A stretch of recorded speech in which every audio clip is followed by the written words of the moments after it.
നിങ്ങൾ സഹിക്കുന്ന പ്രയാസങ്ങൾക്ക് പോലും പ്രതിഫലം തരുന്നില്ലേ അവൻ? നിങ്ങൾക്കൊരു ബുദ്ധിമുട്ട് അനുഭവിക്കുന്നുണ്ടെങ്കിൽ അതിനുപോലും നിങ്ങൾക്ക് പ്രതിഫലം രേഖപ്പെടുത്തുന്ന റഹ്മാനല്ലേ, അത്രയും നിങ്ങളോട് കാരുണ്യമുള്ളവനല്ലേ. എൻ്റെ അടിമ സഹിക്കുന്ന ഓരോ വേദനക്കും അവനിതാ ധാരാളം ധാരാളം പ്രതിഫലം. എൻ്റെ അടിമ സഹിക്കുന്ന ഓരോ വേദനക്ക് പോലും അള്ളാഹ് കൂലി എഴുതുകയാണ്, കൂലി രേഖപ്പെടുത്തുകയാണ്.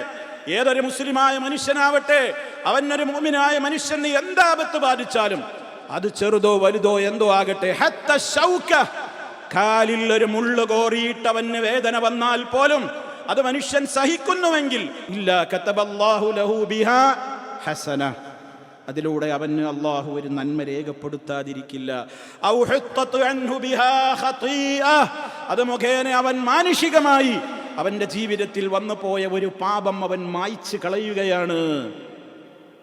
രോഗം വന്നാലും വേദന സഹിച്ചാലും ഒക്കെ ക്ഷമകേടിന്റെ വർത്തമാനങ്ങൾ പറയാതെ അതിന് അള്ളാഹു നിശ്ചയിച്ചിട്ടുള്ള ചികിത്സകളെ സമീപിക്കുകയും റബ്ബിനോട് നിരന്തരമായി ശിഫക്ക് വേണ്ടി ക്ഷമാപൂർവം കാത്തിരുന്നു കൊണ്ട് പ്രാർത്ഥിക്കുകയും ചെയ്യുകയാണെങ്കിൽ ഓരോ വേദനയും അവന് ഓരോ ഹസനത്തുകളാണ്, ഓരോ നന്മകളാണ്, അവൻ്റെ പാപങ്ങൾക്ക് പരിഹാരമാണെന്ന് മുഹമ്മദ് മുസ്തഫ സ്വല്ലല്ലാഹു അലൈഹി വസല്ലം.